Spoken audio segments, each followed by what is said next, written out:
Kang Deddy Mulyadi dalam pidatonya menegaskan, maka saya harus siap menghadapi gelombang serangan ideologi. Karena itu yang saya perjuangkan, maka saya harus siap menghadapi gelombang serangan ideologi.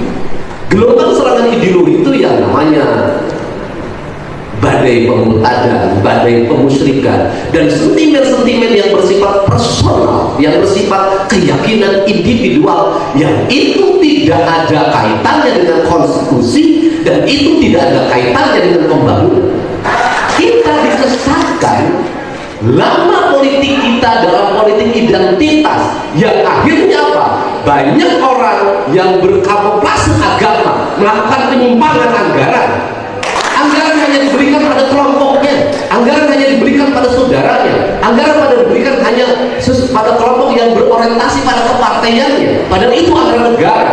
Di situ menurut saya agama dinistakan, dan orang-orang seperti ini telah menistakan agama. Itu kenapa Anda beragama harus menjadi penerusnya ucapan-ucapannya ulama. Ulama meneruskan kepemimpinannya, ke ucapan-ucapannya ke Nabi. Maka sesungguhnya ajaran Islam yang paling utama itu apa? Islam yang paling utama adalah membangun kesetaraan manusia agar orang kaya tidak terjadi disparitas dengan orang-orang miskin, agar budak-budak belia dibebaskan, agar buruh upahnya baik. Itu ajaran Islam, mengajarkan kesetaraan manusia.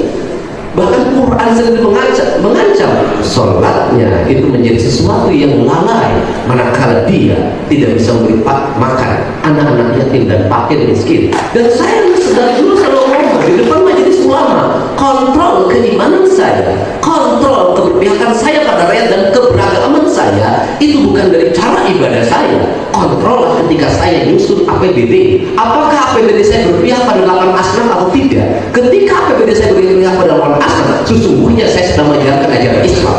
Apa yang terjadi? Bumi gagasan. Ketika bumi gagasan sudah masuk dalam pikiran orang dan orang memiliki kepercayaan, Anda bisa lihat hari ini gelombang serangan pemusyrikan itu mendapat perlawanan yang sangat kuat. Kenapa? Rakyat punya kesadaran. Ketika saya katakan Deddy Mulyadi musik, orang mengatakan Anda yang mengaku beriman, kenapa pimpinan nggak ada yang berani bantu? Anda yang mengaku soleh, kenapa 7 orang dipidana sebelum Anda diam? Orang kalau beriman jangan dibiarkan kezaliman. Kalau beriman jangan dibiarkan kriminalisasi. Apakah kita bernegara? Apakah kita menjadi seorang tokoh mengaku membiarkan rakyat kita dikriminalisasi, dan itu adalah kejahatan yang terkejam sepanjang Indonesia merdeka? Ibu Titik Soeharto adalah sosok yang ramah dan selalu tersenyum dan berkarismatik. Disinggung menjadi ibu negara. Bu, terkait ibu kan sering mendampingi Pak Prabowo. Kemarin-kemarin kan banyak isu-isu. Apakah kedepannya ibu siap duduk menjadi ibu negara? Pertanyaannya udah menyimpang. Nemenin kan, kalau undangan, kalau diundang saya datang gitu. Tapi sekarang saya konsentrasi sebagai anggota dewan. Saudara-saudara sekalian, tantangan yang besar yang kita hadapi ada yang berasal dari luar kita. Tapi harus kita akui, harus kita berani mengakui, banyak tantangan, banyak kesulitan, banyak rintangan yang berasal dari diri kita sendiri. Ada tantangan-tantangan, kesulitan-kesulitan yang terjadi karena kita kurang waspada. Karena kadang-kadang kita tidak handal dan tidak piawai dalam mengurus kekayaan kita sendiri. Saudara-saudara sekalian, marilah kita berani mawas diri. Marilah kita berani menatap wajah kita sendiri, dan mari kita berani memperbaiki diri kita sendiri.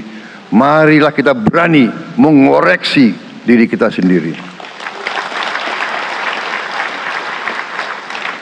Saudara-saudara sekalian, kita harus menghadapi kenyataan bahwa masih terlalu banyak kebocoran, penyelewengan, korupsi di negara kita. Ini adalah yang membahayakan masa depan kita dan masa depan anak-anak kita dan cucu-cucu kita.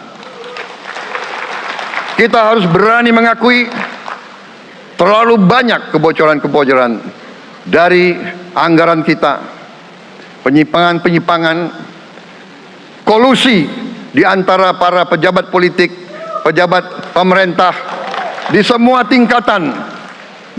tingkatan dengan pengusaha-pengusaha yang nakal, pengusaha-pengusaha yang tidak patriotik,